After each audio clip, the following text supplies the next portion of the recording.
لیکن پھر بھی کچھ نظر نہیں آ رہا تھا۔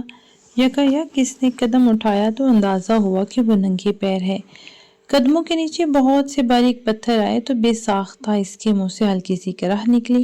گہرے گہرے سانس لے کر اس نے تاریکی میں اندھوں کی طرح کہف کی دیواریں ٹٹولی اور پھر لڑکھڑاتی ہوئی چھوٹے چھوٹے قدم اٹھاتی آگے بڑھنے لگی۔ یکایک اس غار کے اندر موجود گھٹن اور گرمی سے اس کا سارا وجود پسینے میں نہا گیا۔ اس نے گہرے سانس لے کر راستہ عبور کرنا چاہا، مگر وہ کہف بہت طویل تھا، نہ ختم ہونے والا تاریک سا غار۔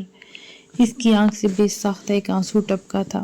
کمزور سی ٹوٹی پھوٹی آواز میں اس نے اپنے گھر والوں کو آواز دی، ماں، بابا، لیکن اس کی آواز غار کی گھٹن زدہ دیواروں سے پلٹ کر آ رہی تھی۔ اس کی آنکھوں سے آنسو متواتر بہنے لگے، خوف سے جسم لرزنے لگا تھا۔ شزا، ردا، اس نے بہنوں کو بھی آواز دی، لیکن اس تاریک غار میں وہ تنہا کھڑی تھی۔ کوئی مجھے یہاں سے نکالو، مجھے ڈر لگ رہا ہے، پلیز کوئی تو میری مدد کو آ جاؤ۔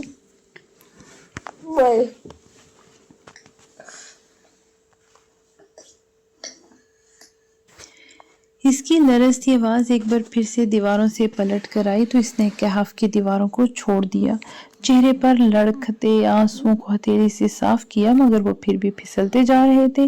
اس نے ایک بار پھر چہرہ اٹھا کر آواز دی، لیکن کوئی نہیں آیا، کوئی اس کو مدد کو نہیں آ رہا تھا۔ اسے لگا کہ وہ کچھ دیر یہاں رہی تو مر جائے گی، وہ اس غار کی تاریکی اور خوف سے واقعی مر جائے گی۔ نحن نقص علیک نبأہم بالحق، ہم بیان کرتے ہیں آپ پر ان کا واقعہ حق کے ساتھ۔ اس نے جھٹکے سے پلٹ کر غار کی دوسری جانب دیکھا تھا۔ کہف کے طویل سرے کے بالکل کنارے پر کوئی روشنی جگمگا رہی تھی، کوئی سنہری سی چاندنی گویا پگھل کر اس تاریک غار میں قطرہ قطرہ گر رہی تھی۔ بے شک وہ چند نوجوان تھے جو ایمان لائے تھے اپنے رب کے ساتھ، اور ہم نے زیادہ کیا تھا ان کو ہدایت میں۔ اس نے آہستہ آہستہ غار کے سرے کی جانب قدم بڑھائے۔ کچھ لمحات پہلے کا خوف کہیں دور جا سویا تھا۔ اسی کہف کے آخری سرے سے بہت مدھر دھیمی سی آواز آ رہی تھی، کانوں میں رس کھول کر دل میں اترنے والی آواز، اور ہم نے مضبوط کر دیا ان کے دلوں کو، وَرَبَّطْنَا عَلَىٰ قُلُوبِهِمْ، اور اس کے بڑھتے قدم بے ساختہ رکے تھے۔ بات بالکل اسی کی سی جا رہی تھی، وہ بھی تاریک غار میں کھڑی لرز رہی تھی۔ کیا اللہ اسے یہ بتا رہا تھا کہ غار والوں کے دلوں کی مضبوطی صرف اللہ ہی کے ہاتھ میں ہے؟ لوگ کبھی بھی خوف زدہ سے کہف میں تمہارا ہاتھ تھامنے نہیں آئیں گے۔ انسان اس تاریکی کے پہاڑ تلے کھڑا لرز رہا ہوتا ہے، اور وہاں وہ اللہ کو پا لیتا ہے۔ اس کے لڑکھڑاتے قدموں کی لرزش کچھ اور زیادہ ہوئی تھی، لیکن پھر بھی وہ ہمت کر کے چلتی رہی۔ بہت سے باریک پتھر اب بھی اس کے پیروں میں کھب رہے تھے، مگر ان زخموں کی جانب متوجہ نہیں تھی، وہ تو کہیں اور ہی متوجہ تھی۔ جب وہ کھڑے ہوئے تو انہوں نے کہا، ہمارا رب تو آسمانوں کا رب ہے اور زمین کا، ہرگز نہیں ہم پکاریں گے اس کا سوا کسی اور معبود کو۔ اس نے غلطی کر دی، اس سے غلطی ہو گئی۔ وہ کہف میں اپنے والدین کو آوازیں دے رہی تھی، وہ اپنے گھرانے کو بلا رہی تھی، وہ ان سے مدد مانگ رہی تھی، حالانکہ وہ تو مدد کرنے والے ہی نہ تھے۔ وہ تو وہ لوگ تھے جن کی وجہ سے اس نے اپنے گرد غار کی دیواریں کھڑی کرنا پڑی۔ پھر بھلا وہ کیوں اس کی مدد کو اس تاریک جہاں میں آتے؟ ان تاریک کوٹڑیوں میں تو انسان کو صرف اللہ بچاتا ہے۔ کیا کوئی ہے جو اللہ کے علاوہ اس غار میں غار والوں کا ساتھی ہوتا ہے؟ وہ اب تک غلط لوگوں کو پکار رہی تھی، اسے تو اللہ کو پکارنا تھا۔ اصحاب کہف نے اپنے خاندان والوں سے مدد نہیں مانگی تھی، بلکہ وہ تو اپنی مدد اللہ سے طلب کر رہے تھے۔ اس کے قدموں کی لرزش اب کے پورے جسم میں سرایت کرنے لگی تھی، اور وہ جانتی تھی، اسے پتہ تھا کہ یہ لرزش کن الفاظ کی لرزش تھی۔ وہ بات تھی اللہ کی بات جس سے اس کا اندر باہر جھنجھنا اٹھا تھا۔ لَقَدْ قُلْنَا إِذًا شَطَطًا، البتہ تحقیق ہم نے کہی اس وقت ظلم و زیادتی والی بات۔ اس نے اپنی زیادتی پر اللہ سے معافی طلب کی۔ اس نے لرزتے لبوں کو بمشکل قابو کر کے استغفار پڑھا تھا۔ اس سے آج اندازہ ہوا کہ اللہ نے رسول محمد صلی اللہ علیہ وآلہ وسلم جب اس رات پہلی وحی کے بعد غار ہیرا سے پلٹے تو کیوں لرز رہے تھے؟ اس کے سارے ہی وجود میں پھیلی لرزش آج اسے یہ سمجھا رہی تھی کہ قرآن کا انسان پر اترنا کس قدر بھاری اور لرزہ خیز عمل تھا۔ اس نے بے تحاشا کانپنے ہاتھوں سے کہف کی دیواریں ٹٹولتے ہوئے راستہ عبور کیا، مگر وہ راستہ بہت طویل تھا۔ دور کہیں آخری سرے پر مدھم سنہری سا نور اب تک جگمگا رہا تھا، اور وہ مدھر آواز پھر سے اسے کچھ کہہ رہی تھی، مگر پھر اسے الفاظ سمجھ میں نہیں آئے۔ بہت سے لفظ اس کی سماعت پر گرے ضرور، مگر وہ ان سے کوئی بھی معنی اخذ نہیں کر پائی۔ وہ تو بس سب کے مسلسل لرزتی سانسوں کے درمیان استغفار پڑھتی، کہف کی دیواریں ٹٹولتی آگے بڑھنے کی کوشش کر رہی تھی، لیکن ہر دفعہ اسے لگتا تھا کہ وہ روشنی اس سے دور جا رہی ہے، اور پھر آہستہ آہستہ مدھم سی روشنی گل ہونے لگی۔ نہیں، اس کے لبوں سے بہت کمزور سی چیخ آزاد ہوئی، مگر وہ روشنی مٹتی جا رہی تھی۔ دھوپ کی چمکتی روشنی اس کے رخسار پر گر کر چمکی تو اس کی آنکھیں بے ساختہ کھلیں۔ اس کا سارا جسم اس ٹھنڈ میں بھی پسینے پسینے ہو رہا تھا، اور سانسیں یوں چل رہی تھی گویا وہ طویل مسافت طے کر کے آئی ہوں۔ اس نے نگاہ آس پاس گھما کر دیکھا، یہاں کوئی تاری غار نہیں تھا، اور نہ ہی وہ مدھور آواز تھی، اور نہ ہی سنہری سی چاندنی، وہاں کچھ بھی نہیں تھا۔ اس کا صاف ستھرا سا پرسکون کہف ویسے ہی تھا، سکونیت والا۔ آنکھیں مسلتی وہ بستر پر اٹھ بیٹھی۔ سامنے ہی سنگار آئینے میں اس کا عکس ابھرا تھا۔ اس نے کندھوں پر بکھرے بالوں کو ہاتھوں سے سمیٹا اور پھر انہیں پونی میں باندھتی بستر سے نکلی۔ اسی پہر امین اس کے کمرے میں داخل ہوئی تھی اور اس نے بے ساختہ انہیں دیکھا۔ وہ خفگی کے ساتھ اس کے الماری میں سل کر آئے کپڑے رکھنے لگی تھی۔ اس نے محتاط نظروں سے ان کا چہرہ دیکھنا چاہا جو الماری کی پٹ ہونے کی وجہ سے چھپ گیا تھا۔ ماں، آپ ناراض ہیں کیا مجھ سے؟ بلکہ جھکپکا کر اس نے پوچھ ہی لیا۔ خواب کا اثر اب تک اس کے سانپ پر سواری تھا۔ انہوں نے الماری کا دروازہ زور سے بند کیا۔ میرے ناراض ہونے سے کیا فرق پڑتا ہے تمہیں؟ کرتی رہو جو کر رہی ہو۔ ماں، ایسا نہیں ہے۔ اس کا دل دکھا تھا، جانے کیوں اسے لگا کہ وہ رونے لگ جائیں گی۔ آپ، بابا اور میرا پورا گھرانہ اہم ہے۔ میں آپ میں سے کسی کو بھی پیچھے نہیں چھوڑنا چاہتی، لیکن تم اپنی من مانیاں کر کے ہمیں پیچھے چھوڑ رہی ہو رابیل۔ تو آپ بھی میرے ساتھ آ کھڑی ہو ماں، کیونکہ میں اللہ کے حکم کو جان کر اسے پیچھے نہیں پھینک سکتی۔ اس کی کتاب نے مجھے ہر اس عمل سے خبردار کیا ہے۔ اس کے جواب پر امی لمحہ بھر کو خاموش ہوئی تھی اور پھر تھک کر اسے دیکھا۔ تمہاری وجہ سے بہت باتیں سننی پڑی ہیں تمہارے بابا کو اور مجھے۔ میں معذرت خواہ ہوں ماں کہ انہوں نے میری وجہ سے آپ کو تکلیف پہنچائی، لیکن میرا اس میں کوئی قصور نہیں۔ سچ میں کیا تمہیں اپنا یہ حجاب اس قدر پسند ہے رابیل؟ وہ مجھے حیرت اور دکھ کے ملے جلے انداز میں کہتی اس کے پاس چلی آئی۔ اس کی آنکھ میں ہلکی سی نمی گلی۔ بہت ماں، بہت سے بھی زیادہ، اور بات اب شاید میری پسند اور ناپسندیدہ سے بہت دور جا چکی ہے۔ بات تو اب صرف حکم مان کر سر تسلیم خم کرنے تک آ چکی ہے۔ میری بہت پیاری بیٹی ہو تم، ریدا اور شیزا سے بھی زیادہ پیاری۔ پھر تم نے کیوں اوڑھا یہ حجاب سر پر؟ لڑکیاں تو خود کو مزید نکھار سنوار کر لوگوں کے سامنے آتی ہیں، تم کیوں ہو ایسی؟ اس نے گہرا سانس لیا تھا، دل پر جمے زخم ویسے پھر سے کچھ نئے ہونے لگے تھے۔ مجھے اسلام نے خود کو نکھارنے، سجانے، سنوارنے سے نہیں روکا۔ زندگی کے کسی بھی پہر میں اس طرح کا کوئی رکاوٹ اسلام نے عورت کے لیے کھڑی نہیں کی، لیکن اس کے چاروں طرف حجاب باندھنا ضروری سمجھا ہے ماں، کیونکہ اللہ جانتا ہے کہ عورت بہت قیمتی ہے، بہت خوبصورت ہے۔ دل کو راحت اور سکون پہنچانا عورت کا وجود ہے، لیکن وہ راحت ہر کسی کے لیے نہیں ہوتی۔ سوال ہے کہ وہ ہر ایک کی نگاہوں کو اپنے حسن سے خیرہ کرتے ہوئے گزرے۔ اللہ نے تو اسے یہ تکلیف سے بچایا ہے ماں، اللہ نے تو اس حجاب کے ذریعے ہم لڑکیوں کو اوپر اٹھایا ہے، پھر اس میں بھلا میں بدصورت کیسے لگ سکتی ہوں؟ انہیں دونوں کندھوں سے تھامے گیلی آنکھوں کے ساتھ نرمی سے کہی جا رہی تھی۔ لمحہ بھر کو امی نے پریشانی سے دروازے کی جانب دیکھا تھا۔ تمہاری پھپھو کے تیور مجھے ٹھیک نہیں لگ رہے رابیل، وہ ضرور کوئی بہت بڑا تماشا کھڑا کرنے والی ہیں۔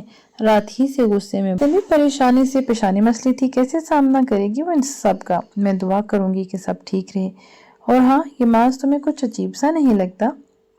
انہوں نے ایک پل کو رک کر انتہائی ناسمجھی سے پوچھا تھا۔ رابیل نے امڑتی مسکراہٹ روکی۔ کیا مطلب؟ عجیب کیسے؟ مطلب 50 لوگوں کے درمیان کھڑا ہو کر وہ اتنے مزے سے جواب کیسے دے سکتا ہے، وہ بھی سائمہ آپی کو؟ اس دن بھی جب آیا تھا نا تو یہ آپی نے حسب عادت طنز شروع کر دیا۔ محترم نے اتنا سیدھا جواب دیا تھا کہ لمحہ بھر کو سائمہ آپی بھی گھبرا ہی گئی تھی۔ ہاں تو اس میں عجیب کیا ہے؟ اس نے بیڈ کے کنارے پر بیٹھتے ہوئے ان کا چہرہ دیکھا، وہ چھری لے کر اب کس کا بستر سمیٹنے لگی تھی۔ عجیب تو ہے، بات نہیں کرتا، اس طرح خاموش رہتا ہے، بات کرو تو ہاں یا نہ میں جواب دیتا ہے، اسی کی عمر کے لڑکے ایسے نہیں ہوتے۔ ماں، اس نے گہرا سانس لے کر دیکھا ان کی جانب۔ آپ کو نہیں پتا کہ کون سے ادوار سے گزر کر آیا ہے؟ آپ کے آس پاس جتنے بھی لڑکے ہیں ان کا ماضی بہت اچھا شانت اور اپنوں کے درمیان گزرا ہے، جبکہ محض اس کے خاندان کے ساتھ کئی سالوں پہلے کیا گیا جو ظلم تھا وہ آپ بھی جانتی ہیں اور میں بھی، اسی لیے ہم اس کے کسی بھی رویے کو جج نہیں کر سکتے۔ ہاں یہ تو ہے۔ اب کہ وہ بھی گہرا سانس لیتی بیڈ پر رکھے تکیے درست کر رہی تھی، پھر سیدھی ہوئی تھی۔ عجیب ضرور ہے، لیکن ایک بات ہے، آنکھوں کو اس کی موجودگی بری نہیں لگتی۔ خاموش بے ضرر سا ربیل نے بھی سر ہلایا تھا۔ مجھے بھی ایسے لگتا ہے۔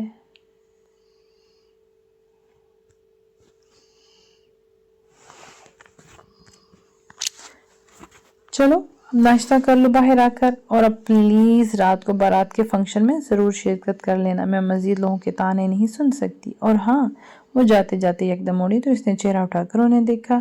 ارحم پوچھ رہا تھا تمہارا آج صبح ہی، اسے بات کر لینا پلیز، اور کم از کم تم اس سے تو خود کے ساتھ راضی کر لینا تاکہ تمہاری پھوپھو سے نبٹنا آسان ہو جائے، آخر میں الجھ کر کہتی۔ وہ کمرے سے باہر نکلی تو رابیل نے بھی گہرا سانس لیا۔ ہر حال میں سے لوگوں کو وہ نہا کر اپنے سنگار آئینے کے سامنے کھڑی گیلے بالوں کو تولیے سے خشک کر رہی تھی۔ اس کے بال زیادہ لمبے نہیں تھے مگر ان کا رنگ، ان کی چمک بہت خوبصورتی سے انہیں کھولنے سے گلجن ہوتی کی تھی۔ وہ ریشمی ہونے کی وجہ سے بار بار چہرے پر امڈ آتے تھے۔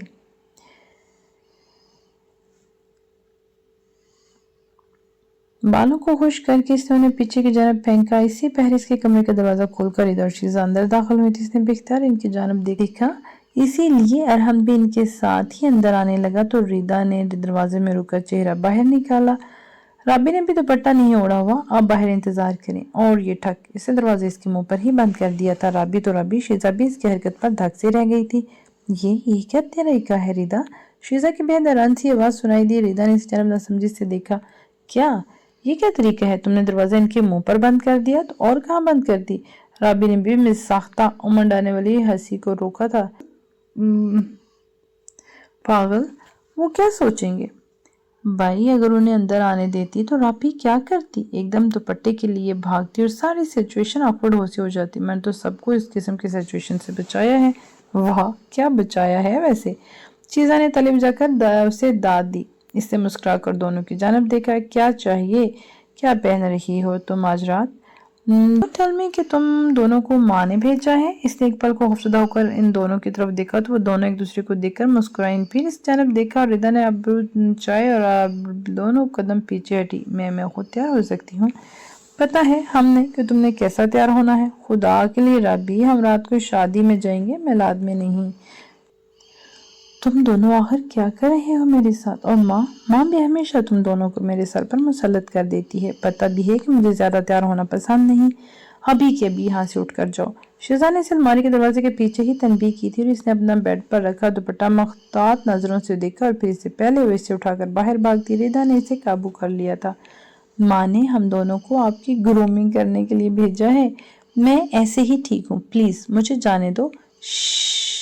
ریدا نے اسے لبوں پر انگلی رکھ کر خاموش رہنے کا اشارہ کیا تو اس نے بے بسی سے دیکھا تھا ان دونوں کڈنیپرز کو۔ پھر شیزہ کسی تجربہ کار ڈیزائنر کی طرح اس کی جانب گھومی تھی، 3-4 کپڑے اس پر رکھ کر تنقیدی نگاہوں سے اس کا جائزہ لیا تھا۔ پھر ایک نیا سلک کرایا آسمانی رنگ کا فراق اس کی نگاہوں میں جچ ہی گیا۔ یہ تو بہت اچھا لگے گا۔ اس نے فیصلہ کن سے انداز میں سے مسکرا کر دیکھا، پھر اس کا جوڑا بیڈ پر رکھ کر باقیوں کے کپڑے الماری سے ترتیب سے لٹکائے۔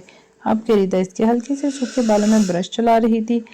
اس ڈریس کے ساتھ تو اسموکی آئز کیسی رہیں گی؟ اس نے اس کا چہرہ دیکھ لینے کے بعد کہا۔ جی نہیں، ایسا کوئی میک اپ بھی نہیں کرنے لگی۔ اب مجھے پلیز جانے دو، میں نے ناشتہ بھی کرنا ہے اور ارحم سے بات بھی۔ اب تک ماں کو کہا تھا کہ اس سے مجھ سے بات کرنی ہے۔ ویسے پھپھو کے زیادہ غصے میں ہے۔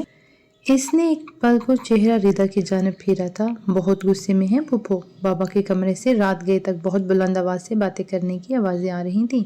اس کا جواب سن کر اس کے اندر ایک بار پھر سے اندیکھا خوف اترنے لگا۔ ردا اس کے بال برش کر چکی تو پھر انہیں فرانس میں گوننے لگی۔ اس کے سیدھے گھنے بالوں میں فرانسیسی طرز کی چوٹی بہت جچا کرتی تھی۔ ایک بار پھر سے دروازے پر دستک ہوئی تو تینوں نے اپنی سوچوں سے چونک کر دروازے کی جانب دیکھا تھا۔ میں ارحم ہوں ربیل۔ اس نے گہرا سانس لیا اور ردا کے پیچھے بیڈ سے اپنا دوپٹہ چکا۔ اسے سر پر سلیقے سے باندھ کر اس نے دروازہ کھولا۔ ہمیشہ کی طرح مسکراتے ہوئے ارحم کے چہرے پر پچھلی تلخی کے بعد آج پھر سے مسکراہٹ تھی۔ فری ہو؟ کچھ بات کرنی ہے؟ اوکے، میں آتی ہوں۔ اس نے ایک نظر ان دونوں پر ڈالی اور پھر پلٹ کر کمرے کا دروازہ پار کرتی باہر کی جانب بڑھ گئی۔ گھر کے لانچ میں آج رش خاصا کم تھا کیونکہ مہمان اب اپنے اپنے گھروں سے سیدھا شادی ہال پہنچنے والے تھے۔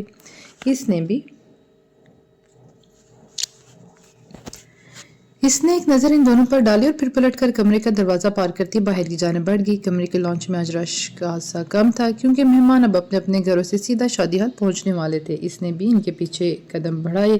وہ چھت کو جاتے زینوں کی جانب بڑھا تو اس نے نگاہ بے اختیاری ہی اپنے کمرے سے نکلتے آواز پر پڑی۔ وہ بالوں کو ہاتھ سے پیچھے کرتا سنجیدہ سا باہر نکل رہا تھا۔ پہلے دن کے ٹرٹل نیک سویٹر پر سیاہ جیکٹ پہنے حسب عادت خاموش اور ریزرو۔ کسی کی نظروں کا ارتکاز تھا یا کیا؟ ماس نے لمحہ بھر کو چہرہ اٹھا کر اسے دیکھا۔ اس نے گھبرا کر دوسری جانب دیکھ لیا۔ اف، کون سے سینسر لگے ہیں اس کے اندر؟ خیفت سے سوچتے ہوئے اب کی ارحم کے پیچھے پیچھے جا رہی تھی۔ ماس کے چہرہ ویسے ہی رہا، بے تاثر سا۔ ہاں تو اب بتاؤ کیسی ہو؟ ٹیرس پر پہنچ کر اب اسے ٹیک لگائے سے پوچھ رہا تھا۔ ربیل کا رنگ اترتی صبح میں دھبکنے لگا تھا۔ آنکھیں صبح کی روشنی سے منعکس ہو کر گہرے سبز اور شہد رنگ کی لگ رہی تھیں۔ میں تو ٹھیک ہوں، وہ پھپھو کیسی ہیں؟ پھپھو بہت ناراض ہیں تم سے، جانتی ہوں۔ اس نے نگاہیں ٹیرس سے باہر کی جانب جمائیں۔ بہت سے پرندے فضا میں اپنی آواز کے نغمے بکھیرتے ایک ہی سمت میں اڑ رہے تھے۔ کسی کے دل دکھانے کا کتنا گناہ ہے اسلام میں؟ اس نے بہت افسوس سے کہا تو ربیل نے اسے چونک کر دیکھا۔ تو کیا اب کہ وہ اس سے کسی اور طرح سے بات کرنے کا سوچ رہا تھا؟ لوگوں کی ناراضگی اللہ کی ناراضگی سے بڑی نہیں ہو سکتی ارحم، یہ فیصلہ قرآن کا ہے۔ ارحم چند پل اس کے مضبوط سے جملے پر خاموشی سے اسے دیکھے گیا، پھر ایک دم ہاتھ لپیٹ کر اپنا سراپا اس کی جانب پھیرا۔ اس نے سرخ ٹی شرٹ پر سیاہ جیکٹ پہن رکھی تھی۔ تو کیا تمہیں یقین ہے کہ ہماری مذہبی کتاب سچ ہے؟ اس کے سوال پر اس نے بری طرح چونک کر دیکھا تھا اسے۔ دل بساہتا زور سے دھڑکا۔ کیا مطلب سمپل ہے، کیا تمہیں لگتا ہے کہ کتاب ٹھیک ہے اور یہ واقعی آسمانوں سے اتاری گئی ہے؟ چند پل تو وہ ہونک بنی اسے دیکھتی رہی، پھر اگلے ہی لمحے اس نے پرسکون نظروں سے اس کا چہرہ دیکھا۔ ایسا تھا تو ایسا ہی صحیح۔ جی مجھے یقین ہے۔ چلو پھر مجھے قائل کرو کہ یہ خدا ہی کی طرف سے ہے، کیونکہ ایک بات بہت سچ بتاؤں تو میرا بل، مجھے اس کتاب کے سچ ہونے پر شبہ ہے۔ اس نے ایک مذاق اڑاتی نگاہ ڈالی تھی اس لڑکی پر۔ یقیناً اب وہ اس سے بھڑکے گی، اسے منہ پر زوردار تھپڑ مار کر پلٹ جائے گی اور اس تابوت میں آخری کیل وہ خود بخود رگڑ جائے گی۔ یہ تو بہت آسان ہے۔ وہ نہ تو پلٹی تھی نہ ہی اس پر بھڑکی تھی، بلکہ اس نے اپنے ہاتھوں کو انتہائی سکون کے ساتھ سینے پر باندھ کر اس کی آنکھوں میں دیکھا تھا۔ ہاں، قرآن کی طالبہ اب دل آبد اس کی آنکھوں میں جھانک رہی تھی۔ کیسے؟ قائل کرو مجھے؟ بلکہ یوں سمجھو کہ کوئی غیر مسلم ہے، تم اسے قائل کر رہی ہو کہ تم اسے کیسے اس بات پر راضی کرو گی کہ یہ خدا کی جانب سے آئی ہوئی ہی کتاب ہے؟ اس نے سوال کیا اور اب کے ذرا اور پیچیدہ کر دیا تھا، مگر ربیل خاموشی سے اسے دیکھے گئی۔ آپ کا سوال بالکل ویلڈ ہے ارحم۔ مجھے آپ کے سوال کا جواب دینے کے لیے کچھ بہت زیادہ جدوجہد کرنے کی ضرورت نہیں پڑے گی، کیونکہ اس کا جواب اللہ نے اپنی کتاب میں بہت سالوں پہلے ہی دے دیا ہے۔ آپ کو لگتا ہے یہ کتاب اللہ کی جانب سے نہیں ہے؟ مطلب دوسرے لفظوں میں آپ کہہ رہے ہیں کہ کسی انسان کی جانب سے ہے، ٹھیک؟ اس نے اس کا سوال درست طریقے سے دہرایا۔ اس کا جواب بہت سمپل ہے۔ اللہ فرماتا ہے کہ کیا تمہیں یہ لگتا ہے کہ یہ کسی انسان کی جانب سے ہے؟ تو جاؤ، تم بھی انسان ہو، تم بھی ایسی کتاب لکھ کر لے آؤ۔ اور اگر تم شک میں ہو اس سے جو ہم نے نازل کیا اپنے بندے محمد صلی اللہ علیہ وسلم پر، تو تم لے آؤ ایک صورت اس جیسی۔ اس نے کندھے اچکائے تھے۔ اگر آپ کو اس کلام میں شک ہے ارحم تو ٹھیک ہے، آپ یہ کہتی ہیں کہ یہ اللہ کی طرف سے نہیں بلکہ کسی انسان کی طرف سے ہے، تو آپ بھی انسان ہیں، آپ بھی ایسی کوئی کتاب لکھ سکتے ہیں۔ چلے چھوڑے۔ وہ ایک لمحے کو رکی تو ارحم خاموشی سے اسے دیکھ رہا تھا۔ آپ اس جیسی کتاب نہ لکھ سکیں تو ایک سورت ہی بنا لیں۔ چلیں، سورہ بقرہ تو بہت طویل اور عظیم سورت ہے، آپ سورہ کوثر جتنی کوئی سورت بنا کر لے آئیں۔ آپ اتنا تو کر ہی سکتے ہیں، 3 آیتیں لکھ لینا، آپ کے خیال میں کوئی بڑی بات نہیں۔ چلیں پھر آپ بھی لکھ لیں ایسی کوئی کتاب اور جھوٹا ثابت کر دیں اس کے دعوے کو کہ اللہ کی جانب سے نازل کی گئی ہے۔ اس نے انتہائی سکون سے دیکھا تھا اس کی جانب، لیکن مجھے تو عربی نہیں آتی۔ اس نے بے چینی سے جواب دیا، جی بالکل، آپ کی اسی آسانی کے لیے اللہ نے یہ بھی کہا ہے کہ تم اپنے مددگاروں کو بلا لو۔ اللہ نے کھلی چھٹی دی ہے آپ کو، اور ہم جسے آپ نے اپنے ساتھ ملانا ہے ملا لیں، اپنا پیسہ خرچ کریں، دنیا کی سپر پاورز کو اکٹھا کریں، بڑی بھاری کتابیں لکھنے والوں کو تلاشیں۔ اگر آپ کو عربی نہیں آتی تو کسی اچھے عرب کو ڈھونڈ کر اس سے کتاب لکھوا لیں۔ آپ کو تو اللہ نے ہر سورس استعمال کرنے کی اجازت دی ہے، تو جائیں بنا کر لائیں ایسی کوئی کتاب نہیں تو چند آیتیں، چند لفظ، آپ ساری دنیا کے ذہین ترین لوگوں کو اپنا ساتھی بنا لیں ارحم، اور کچھ ایسا لکھ لائیں۔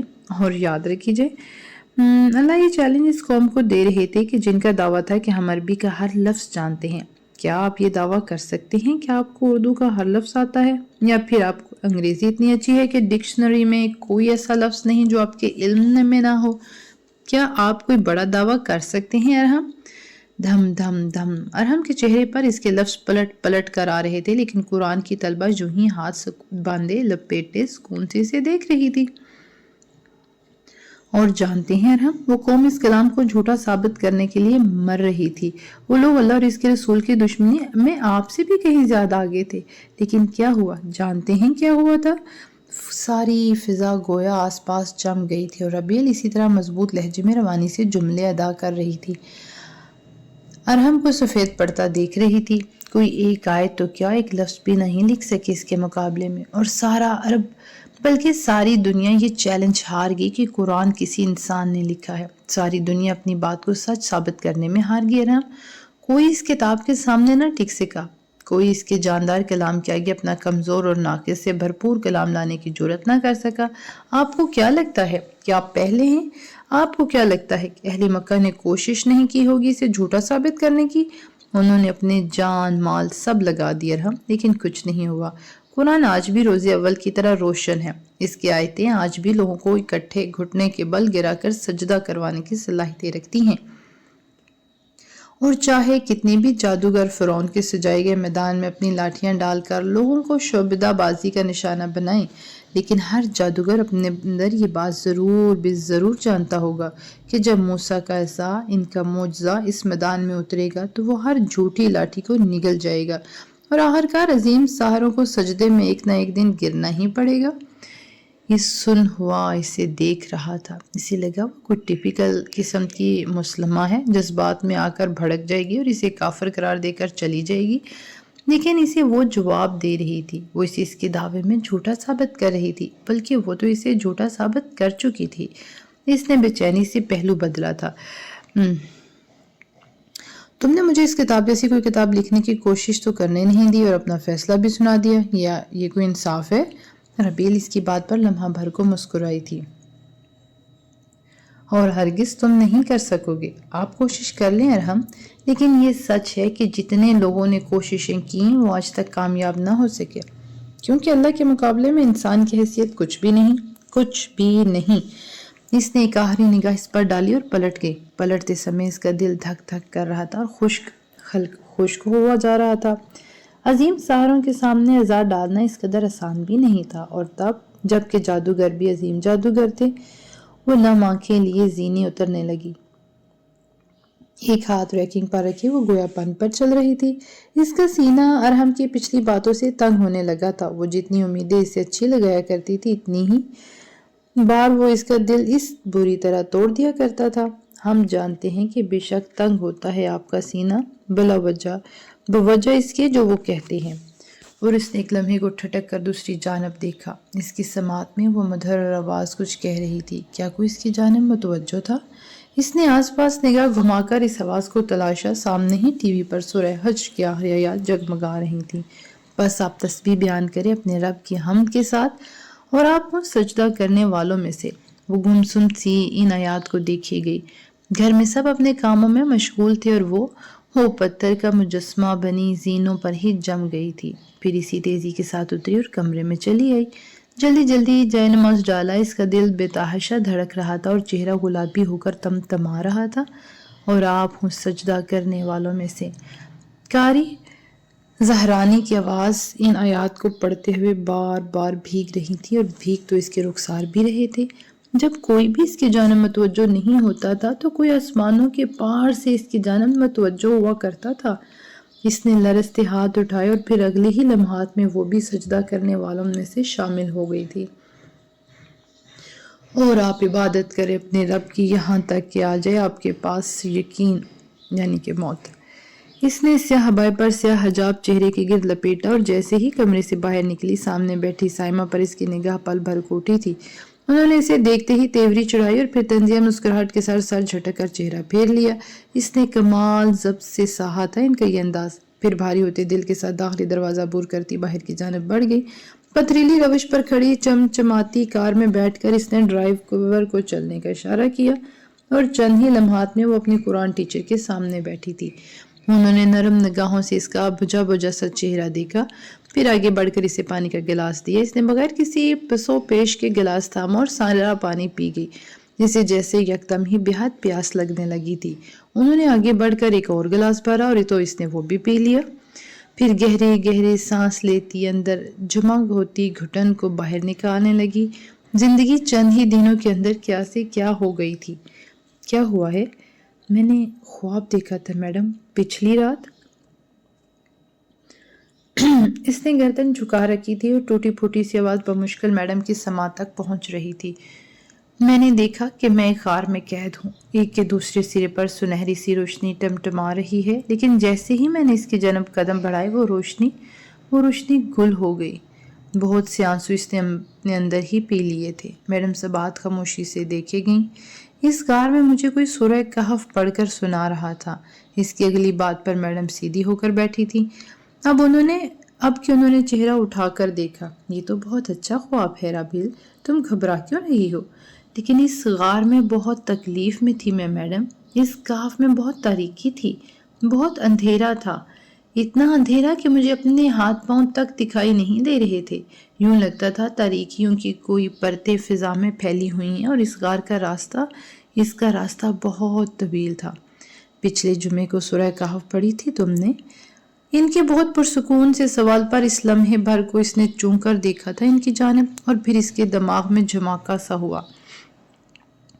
پچھلے جمعے کو تو ذہن اس قدر پر گندا تھا اور دل اتنا الجھا ہوا تھا کہ اسے سورہ کہف پڑھنا یاد ہی نہیں رہا تھا۔ تو کیا وہ نور اس سے اس لیے دور جا رہا تھا کہ وہ اس سورت کو پڑھ نہیں پائی تھی؟ کیا یہی وجہ تھی؟ مجھے یاد نہیں رہا پڑھنا۔ اس نے ان سے نگاہ چرائی تو وہ نرمی سے مسکرائیں۔ جب ہم اللہ کے ساتھ کوئی عہد باندھتے ہیں نا ربیع، یا پھر اس سے محبت کرنے کا دعویٰ کرتے ہیں، یا اس کے حکم پر سر تسلیم خم کر کے بہت لوگوں کی مخالفت مول لیتے ہیں، ہاں، تب ہم اس کی خاص نگاہ میں آ جاتے ہیں۔ یوں سمجھو ہمارا ہر عمل، ہر فیصلہ اور ہر بول مائکروسکوپک تلے آ جاتا ہے، اور ہمارے ہر باریک عمل پر بھی ہماری پکڑ ہونے لگتی ہے۔ لیکن یہ ہر کسی کے ساتھ نہیں ہوتا ربیع۔ ایسا نہیں ہے کہ ایک جمعے کی سورہ کہف نہ پڑھنے پر تمہاری امی یا تمہاری بہنوں کو اس قسم کا کوئی خواب آئے گا، یا انہیں کوئی آگاہی کا راستہ دکھے گا کہ ان سے کچھ چھوٹ گیا ہے۔ یہ صرف تمہارے ساتھ ہی ہوگا، کیونکہ اللہ سے کمٹمنٹ تم نے کی ہے، انہوں نے نہیں۔ کیا تمہیں یاد نہیں کہ اللہ کے رسول محمد صلی اللہ علیہ وآلہ وسلم نے فرمایا تھا کہ جو بھی ایک جمعے کو سورہ کہف پڑھے گا اسے دوسرے جمعے تک نور نصیب ہوگا، یعنی اس کے 2 جمعوں کے درمیان نور ہوگا۔ تمہارے غار کا نور تمہیں اس لیے نہیں ملا کیونکہ تم نے اس جمعے کو سورہ کہف نہیں پڑھی، اور یہ اللہ کی رحمت ہے کہ اس نے تمہاری توجہ اس جانب دلوا دی۔ تم اللہ کی خاص رحمت تلے ہو، تم اب سب جیسی نہیں ہو، تم دنیا میں کھو کر اب اسے نہیں چھوڑ سکتی۔ تم عام لڑکیوں کی طرح ہر بات پر کہکے لگا کر بے فکری سے اپنی عبادات کو پیچھے نہیں ڈال سکتی، کیونکہ جنہیں مقام دیا جاتا ہے انہیں اس مقام کے ساتھ خاصی بھاری ذمہ داریاں بھی سونپی جاتی ہیں، اور تمہیں بھی ان ذمہ داریوں کو اپنی زندگی کے آخر تک نبھانا ہے۔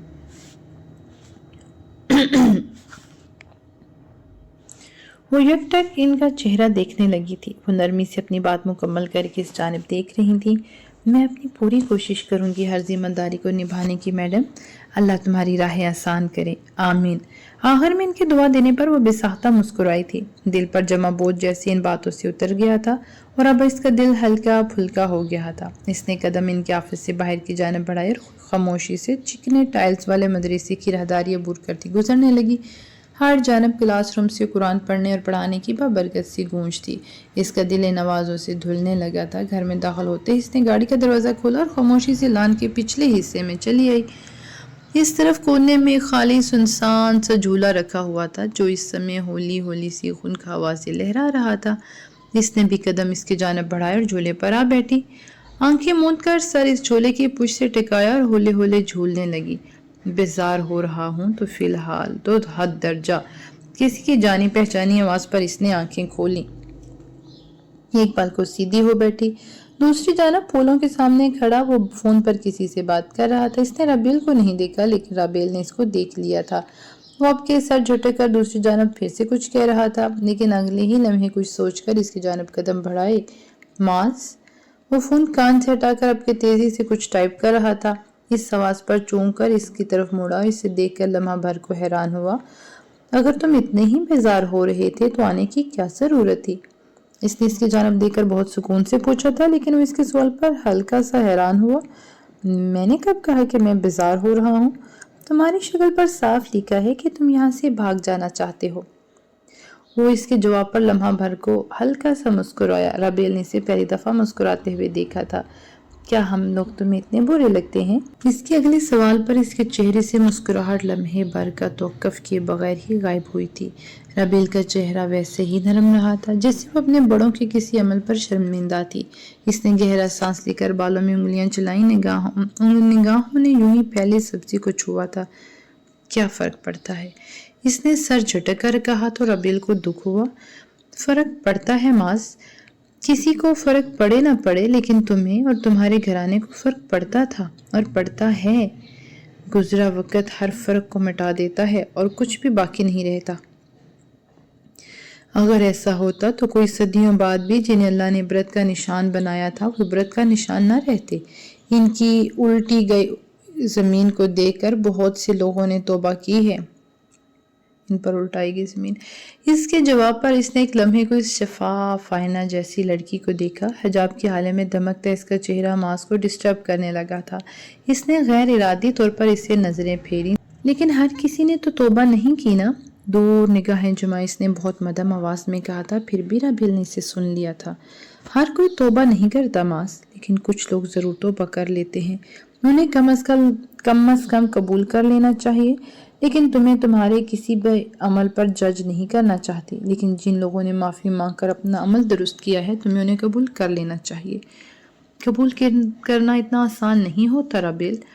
وہ کسی سے ایک سے زیادہ بات کرتے وقت سخت خوف کا شکار ہوتا تھا لیکن رابیل تو نرم سی تھی۔ اس کا شفاف لہجہ ہر قسم کی ریا اور تن سے پاک تھا۔ وہ لوگوں کو اپنے انداز سے غیر آرام دہ نہیں کرتی تھی بلکہ وہ کبھی کبھی جذباتی اور کبھی ذرا سمجھدار اور کبھی بالکل چھوٹے بچوں جیسی باتیں کر جایا کرتی تھی، اور یہ اس کا انداز آگے والے کو کبھی بھی شرمندہ نہیں کیا کرتا تھا۔ وہ بھی اس کے ساتھ اپنے اندر کی بے چینی محسوس نہیں کر رہا تھا، اور جو وہ محسوس کر رہا تھا کیا یہ اسے محسوس کرنا چاہیے تھا؟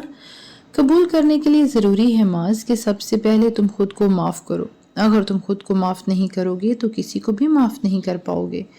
تم جانتے ہو کہ تم خود بھی اندر کہیں کسی عمل پر گلٹی ہو، اسی لیے تمہارا یہ اگریشن تمہیں اتنا بیزار، اکھڑا ہوا اور سرد رکھتا ہے۔ پہلے خود کو قبول کرو، پھر تم سب کو قبول کر سکتے ہو۔ اس نے لمحے بھر کو اس کے جگمگاتی ہوئی آنکھوں میں دیکھا۔ اس تاریک دنیا میں کیا کوئی اتنا شفاف ہو سکتا تھا جتنی وہ تھی؟ تم بھی ہو نا کسی گلٹ میں؟ اس نے ایک پل کو رک کر نرمی سے پوچھا تھا تو معاذ کے سر سے ارتکاز میں لمحے بھر کو بہت کچھ ابھرا تھا۔ اس نے چہرہ اوپر اٹھا کر افق کو دیکھا اور بہت سے سرمئی بادل ہر جانب خوشگوار سا اندھیرا قائم کیے ہوئے تھے۔ تمہیں نہیں لگتا کہ یہ تھوڑا مشکل ہے؟ اس نے آسمان پر نگاہیں جمائے ہوئے پوچھا۔ مشکل تو ہے لیکن ناممکن نہیں۔ کچھ باتوں کے لیے انسان خود کو کبھی معاف نہیں کر پاتا۔ ہاں ایسا ہی ہے معاذ، لیکن جن باتوں کے لیے انسان خود کو معاف نہیں کر پاتا، اللہ تو ان سے ان باتوں کے لیے بھی معاف کر دیتا ہے۔ اس نے بے حد چونک کر اس کے جانب دیکھا تھا۔ سبزہ زار پر گویا ہر جانب سے روشنیاں اتر آئی تھیں۔ اسے پچھلے کئی سالوں میں کسی نے یوں نہیں چونکایا تھا۔ پہلے وہ اپنی ماں کی باتوں پر چونکا کرتا تھا اور آج وہ آج ربیل کی باتوں پر حیران ہو رہا تھا، کیونکہ اس کا انداز بالکل اس کی ماں جیسا تھا، نرم، معصوم اور شفاف۔ تمہیں مجھ سے الجھن نہیں ہوتی؟ اس نے اب کے نگاہیں پھر سے پھولوں پر جما لیں۔ سرسراتی ہوا سے ربیل کا سیاہ عبایا پیچھے کی جانب اڑ رہا تھا اور اس کی بات پر ایک لمحے کو حیران ہوئی تھی۔ تم سے الجھن نہیں؟ کیوں؟ اسے اس کا سوال سمجھ میں ہی نہیں آیا تھا۔ معاذ لمحے بھر کو مسکرایا، پھر اپنے مخصوص انداز میں کندھے اچکائے۔ میں سمجھا شاید ہوتی ہو۔ یہ سچ ہے کہ تم ہم سے کبھی بھی بتکلف نہیں ہوئے اور نہ ہی وقار تایا نے کبھی مراسم مزید بڑھانے کی کوشش کی۔ معاذ، مجھے لگتا ہے کہ ہم سے بہت بڑی زیادتی ہوئی ہے تم لوگوں کے معاملے میں۔ مجھے بہت برا لگتا ہے، تمہارے لیے اور تایا کے لیے بھی۔ سرمئی سا خوشگوار اندھیرا اب کے ہر جانب پھیلنے لگا تھا، یوں لگتا تھا ابھی آسمان برس پڑے گا۔ میں نے کہا نا، اب کچھ فرق نہیں پڑتا، جو ہونا ہوتا ہے وہ ہو کر رہتا ہے۔ چند لمحے خاموشی کی نظر ہو گئے تھے۔ لان کی پچھلی جانب وہ دونوں ایک دوسرے سے قدرے فاصلے پر کھڑے باتیں کر رہے تھے۔ گاہے بگاہے معاذ اس کے چہرے پر نگاہ ڈال لیتا اور کبھی ربیل اسے دیکھ لیتی۔ وہ معاذ سے کبھی بھی بتکلف نہیں تھی، لیکن عجیب بات تو یہ تھی کہ اس سے بات کر کے ہرگز یہ نہیں لگتا تھا کہ وہ غیر ہے۔ اس سے بات کر کے بہت عجیب سی اپنائیت کا احساس ربیل کو ہمیشہ گھیرتا تھا، شاید اسی لیے کہ خون کا رشتہ خون سے ایسا ہی رشتہ ہوتا ہے، خون جو پانی سے گاڑھا ہوا کرتا ہے۔ ویسے تم ریسٹورنٹ کے ساتھ ساتھ کیا کرتے ہو؟ کچھ نہیں، پڑھائی مکمل ہو چکی۔ اوہ، تایا وقار کب تک آ جائیں گے؟ اس نے ہچکچا کر یہ سوال پوچھا تھا کہ مبادن وہ پھر سے اپنے ہول میں سمٹ نہ جائے، لیکن وہ ویسے ہی بے نیازی سے کھڑا رہا۔ کچھ تھا جو اسے سب لڑکوں سے الگ بناتا تھا، شاید یہ اس کا لاپرواہ سا انداز تھا جو انسانوں کو اس کے جانب متوجہ کرتا تھا۔ آج آنے کا کہہ رہے تھے، واقعی آج ہی؟ وہ ایک دم ہی چہکی تو اس نے اس کی جانب دیکھا۔ وہ بچوں کی طرح خوش ہوئی تھی، نہ چاہتے ہوئے بھی معاذ اس کے انداز پر مسکرا دیا۔ ابھی وہ اسے مدبرانہ سے انداز میں نصیحتیں کر رہی تھی اور ابھی وہ پورے دانت نکالے مسکرا رہی تھی۔ کسی کے ساتھ اتنے جلدی بے تکلف نہیں ہوا کرتے۔ اس کے نرمی سے کہنے پر ربیل نے اس کی جانب دیکھا۔ میں کب بے تکلف ہوئی ہوں؟ اچھا، پھر کتنا جانتی ہو تم مجھے؟ اس نے جینس کی جیبوں میں ہاتھ اڑسے تھے۔ زیادہ تو نہیں جانتی تمہیں، لیکن اتنا پتا ہے کہ تم انتہائی بے مروت، بدتمیز اور بد لحاظ انسان ہو۔ لیکن ان سب باتوں کے باوجود بھی تم کبھی کبھی تھوڑے بہت جینٹل مین بھی لگتے ہو۔ اس کے جواب پر معاذ نے سر ہلایا تھا۔ اس قدر تعریف کا شکریہ۔ ربیل نے اب مشکل اپنی ہنسی روکی تھی اور پھر ایک بار آسمان کی جانب دیکھا۔ بارش آنے والی ہے۔ معاذ نے صرف سر ہلایا تو ربیل نے اسے ایک نظر دیکھا اور پھر اندر کی جانب بڑھ آئی۔ داخلی دروازے سے اندر جاتے ہوئے اس نے ایک لمحے کو ٹھہر کر معاذ کو دیکھا تھا، پھر مسکراتے ہوئے اندر کی جانب بڑھ گئی۔ معاذ اب تک ویسے ہی کھڑا آسمان کو تک رہا تھا، اس کے اندر بھی بادلوں کی مانند کچھ ایک ساتھ اکٹھا ہونے لگا تھا۔ سرمئی بادلوں نے اس کی خاموش سرگوشیوں پر مسکرا کر سر جھٹکا تھا اور چلتی ہی ہوا نے لمحہ بھر کو اس کو پلٹ کر دیکھا تھا، کیونکہ وہ اس سب سے بے خبر تھا، یکسر بے خبر۔